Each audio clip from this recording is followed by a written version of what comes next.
அனைவருக்கும் வணக்கம். கன்னிராசிக்காரர்களுக்கு திடீர் கோடீஸ்வர யோகம் கிடைக்கக்கூடிய வகையில் இந்த தருணத்தில் ஐப்பசி மாதத்தில் எந்தெந்த கிரகநிலைகள் சஞ்சரிக்கின்றன என்பதை சற்று விரிவாக பார்க்கலாம் வாங்க. ஐப்பசி மாதத்தில் கிரகநிலையின் அமைப்பை பொறுத்தவரைக்கும் குரு அஷ்டமத்தில் இருந்தாலும் அவர் வக்ரத்தில் இருப்பது முதன்மையான நன்மை கொடுக்கக்கூடிய ஒரு அமைப்பாக பார்க்கப்படுகிறது.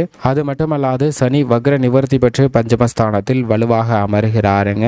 7ல் ராகு எண்ணிய காரியங்களை பூர்த்தியாக்கக்கூடிய ஒரு அமைப்பில் சஞ்சரிக்கிறார். ராசியின் அதிபதி வலுவாக இந்த தருணம் முழுவதுமே சஞ்சரிக்க போகிறாருங்க. சூரியனும் மிக வலுவாக அதீத நன்மை கொடுக்கக்கூடிய ஒரு அமைப்பில் சஞ்சரிக்க போகிறார் என பல கிரகநிலைகளில் ஏற்படக்கூடிய மாறுதல் நிறைந்த நன்மையும் முன்னேற்றத்தையும் ஏற்படுத்துகிறது. எனவேதான் திடீர் கோடீஸ்வரம் யோகம் கிடைக்கக்கூடிய ராசியாக கன்னிராசி பார்க்கப்படுகிறது. திடீர் கோடீஸ்வர யோகம் கிடைப்பதற்கான வாய்ப்பு எந்தெந்த விஷயங்களில் கிடைக்க இருக்கிறது, கிரகநிலைகளின் அமைப்பு எப்படி உள்ளது என்று ஆராய்ந்து பார்க்கும்போது இந்த ஐப்பசி மாதத்தில் பல கிரகநிலைகள் மிக சாதகமாகவும் அதீத நன்மை கொடுக்கக்கூடிய ஒரு அமைப்பிலும் சஞ்சரிப்பது வரவேற்கத்தக்க ஒரு அமைப்பாக பார்க்கப்படுகிறது. ஏனென்றால் நவ கிரகங்களிலே வலிமை வாய்ந்த குருவை பொறுத்தவரைக்கும் அவர் மேசராசியில் வக்ரகதியில் சஞ்சரிக்கிறாருங்க. அதிவிரைவாக அனைத்து விதமான பணிகளையும் துல்லியமாக செய்து முடிக்கக்கூடிய வாய்ப்பையும் யோகத்தையும் வக்ர குரு கொடுக்கிறாருங்க. குரு வக்ரம் பெற்றிருப்பது பல்வேறு விஷயங்கள்ல மிகப்பெரிய மாறுதலை ஏற்படுத்தி கொடுக்கக்கூடிய ஒரு அமைப்பாக பார்க்கப்படுகிறது. அது மட்டுமல்லாது இந்த ஐப்பசி மாதத்தில் 23/10/2023 முதல் வக்ர நிவர்த்தி பெறுகிறாருங்க சனி பகவான். நவ கிரகங்களிலே அதீத வலிமை வாய்ந்த மிக முக்கியமான கிரகமாக பார்க்கப்படுபவர் சனி பகவான். அப்படிப்பட்டவர் வக்ரகதியில் சஞ்சரித்ததால் சில விஷயங்கள்ல சிலம்பங்கள் குறைந்திருந்தாலும் சில விஷயங்கள்ல நன்மைகள் அதீதமாக கிடைக்க இயலாத ஒரு அமைப்பாக பார்க்கப்பட்டது. தற்போது அவர் வக்ர நிவர்த்தி பெறுவது பல்வேறு விதத்துல நன்மையும் யோகமும் அதிர்ஷ்டமும் கிடைக்கக்கூடிய ஒரு அமைப்பாக பார்க்கப்படுதுங்க. ஏனென்றால் அவர் வக்ர நிவர்த்தி பெற்று இன்னும் சில மாதங்கள் இந்த மாதம் முழுவதுமே அவரது சொந்த ராசியான மகர ராசியில் முழு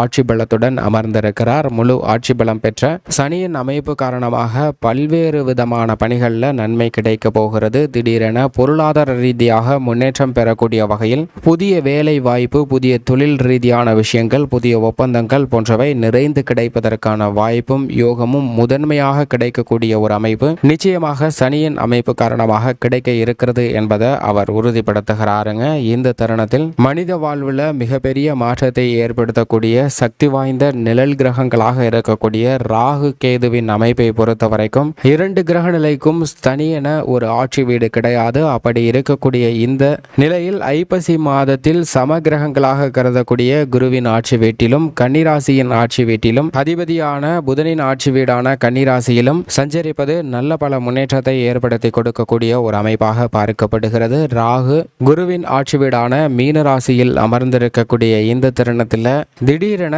எதிர்பாராத புதிய வாய்ப்புகளை நிறைந்து கொடுக்க போகிறாருங்க. இந்த புதிய வாய்ப்புகள் உங்களது பொருளாதார ரீதியாக முன்னேற்றத்திற்கு உள்ள தடைகளை தகர்த்தெறிவதற்கான வாய்ப்பையும் யோகத்தையும் உருவாக்கி கொடுக்கிறது. மோட்சக்காரகராக இருக்கக்கூடிய கேது புதனின் ஆட்சி வீடான கன்னிராசியில் அமர்ந்திருப்பதால் எவ்வளவு பெரிய இக்கட்டான சூழ்நிலை ஏற்பட்டாலும் தெளிந்த அறிவாற்றலை பயன்படுத்தி மிக துல்லியமாக முடிவெடுப்பதற்கான வாய்ப்பும் யோகமும் கிடைக்க இருக்கிறது.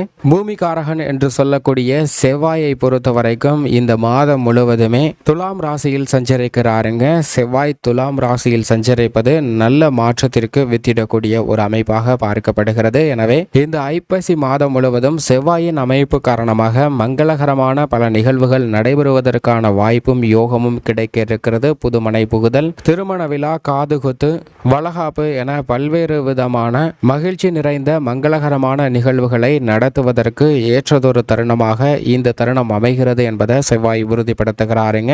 அது மட்டுமல்லாது புதிய நிலம், வீடு, வாகனம் வாங்குவதற்கான அதிர்ஷ்ட யோகத்தையும் அள்ளி கொடுக்கக்கூடிய ஒரு அமைப்பில் செவ்வாய் சஞ்சரிப்பது பல சிரமங்களை விளக்குவதற்கான வாய்ப்பை உறுதிப்படுத்தக்கூடிய ஒரு அமைப்பாக பார்க்கப்படுகிறது. இந்த தருணத்தில் சுக்கிரன் நவம்பர் 1ஆம் தேதி வரை சிம்ம ராசியிலும் அதற்கு பிறகு 2ஆம் தேதியிலிருந்து கன்னி ராசியிலும் சஞ்சரிக்க போகிறாருங்க சுக்கிரனின் அமைப்பை பொறுத்த வரைக்கும் இந்த 2 இடங்களின் அமைப்பு காரணமாக மிக பெரிய மாற்றத்தை சந்திப்பதற்கான வாய்ப்பு உருவாகிறது. முற்பகுதியிலும் பிற்பகுதியிலும் எதிர்பாராத புதிய வாய்ப்புகள் பொருளாதார ரீதியாக முன்னேற்றத்தை பெறக்கூடிய வகையில் கிடைக்க போகிறதுங்க. பல்வேறு விதமான தடைகள், தாமதங்களை தகர்த்தெறியக்கூடிய ஒரு தருணமாக அமைகிறது என்பதை தெளிவாகவும் துல்லியமாகவும் சுக்கிரன் உறுதிப்படுத்துகிறார். சுக்கிரனின் அமைப்பு காரணமாக நல்ல பல முன்னேற்ற சந்தர்ப்பங்கள் கிடைக்க போகிறது. பல தடைகள், தொல்லைகள் பிரச்சனைகள், கடன் சார்ந்த விஷயங்கள் விலகுவதற்கான வாய்ப்பு நிச்சயமாக கிடைக்க இருக்கிறது. அறிவுக்கு அதிபதியாகவும் வித்யாக்காரராகவும் இருக்கக்கூடிய புதன் நவம்பர் 1ஆம் தேதி வரை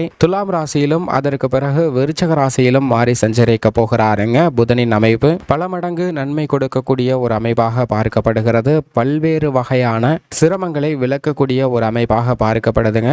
அதிலும் ஐப்பசி மாதத்தின் முற்பகுதியில் எதிர்பாராத நல்ல பல முன்னேற்ற வாய்ப்புகளை நிறைந்து கொடுக்கக்கூடிய ஒரு அமைப்பில் சஞ்சரிக்கிறார். சூரியனின் அமைப்பை பொறுத்த வரைக்கும் இந்த ஐப்பசி மாதம் முழுவதுமே துலாம் ராசியில் அமர்ந்து சஞ்சரிக்க போகிறாருங்க.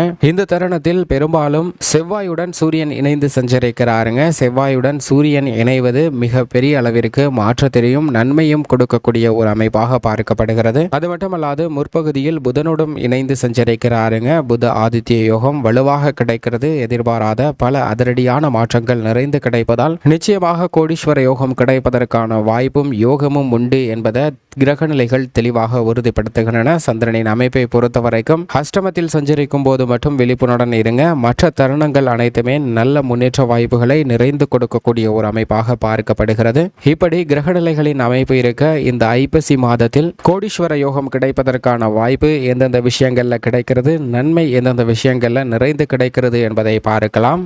கன்னிராசிக்காரர்களின் குடும்ப சூழ்நிலையை பொறுத்த வரைக்கும் குரு அஷ்டமஸ்தானத்தில் அமர்ந்திருந்தாலும் அவர் வக்ரகதியில் இருப்பது நன்மை கொடுக்கக்கூடிய ஒரு அமைப்பாகவும் அவருடைய சுப பார்வை 2, 4 மற்றும் 12 ஆகிய இடங்கள்ல கிடைக்கிறதுங்க. தனஸ்தானம், அர்த்தாஷ்டகஸ்தானம் மற்றும் விரயஸ்தானத்தில் கிடைக்கக்கூடிய இந்த தருணத்தில் பல்வேறு வகையான சிரமங்கள் விலகும். குடும்ப ரீதியாக இருக்கக்கூடிய சிக்கல்கள், தடைகள் விலகி நீங்கள் எதிர்பார்க்கக்கூடிய நல்ல முன்னேற்றம் நிறைந்து கிடைப்பதற்கான வாய்ப்பும் யோகமும் உண்டு என்பதை தெளிவாகவும் துல்லியமாகவும் உறுதிப்படுத்துகிறாருங்க. மேலும் சனி பகவான் இந்த தருணத்தில் ரூணரோக சத்ருஸ்தானத்தில் அமர்ந்திருக்கிறார். அப்படி அமர்ந்திருக்கக்கூடிய சனி பகவான் 2, 10, 11 ஆகிய இடங்களை பார்க்கிறாருங்க. தனஸ்தானம், லாபஸ்தானம் மற்றும் தொழில் ஸ்தானத்தை வலுவுள்ளதாக மாற்றுகிறார் வக்ர நிவர்த்தி பெற்றதால். எனவேதான் திடீர் கோடீஸ்வர யோகம் கிடைப்பதற்கான முதன்மையான பலன் கன்னிராசிக்காரர்களுக்கு கிடைக்கிறதுங்க. சனி கொடுத்தால் எவர் தடுப்பார் என்று கேட்கக்கூடிய வகையில் சனி வலுவாக அமர்ந்து சஞ்சரிப்பது மிக பெரிய அளவில் பொருளாதார ரீதியான முன்னேற்றத்தை கொடுக்கக்கூடிய ஒரு அமைப்பாக பார்க்கப்படுகிறது.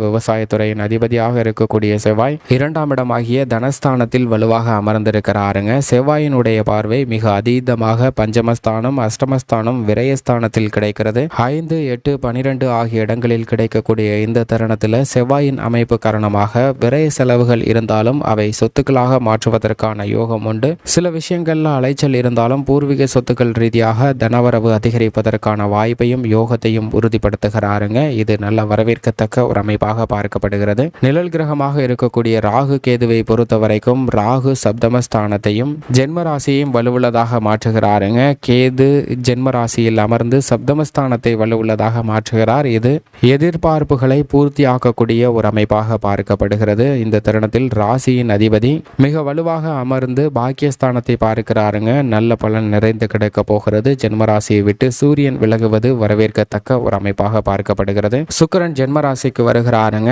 எனவே பல விரய செலவுகள் கட்டுக்குள் வரும். புதிய வாய்ப்புகள் நிறைந்து கிடைக்கக்கூடிய ஒரு தருணமாக பார்க்கப்படுகிறது. மேலும் இந்த தருணத்தை மிக சிறந்த மகிழ்ச்சிகரமான தருணமாக மாற்றிக்கொள்ள வேண்டும் என்றால் நிச்சயமாக கன்னிராசிக்காரர்கள் வாரத்தில் வியாழக்கிழமை விரதமிருந்து அருகாமையில் உள்ள குரு பகவான் ஆலயம் சென்று வழிபாடு செய்யுங்கள். அப்படி செய்வதால் அதீத நன்மையும் முன்னேற்றமும் நிறைந்து கிடைப்பதற்கான வாய்ப்பும் யோகமும் உண்டு.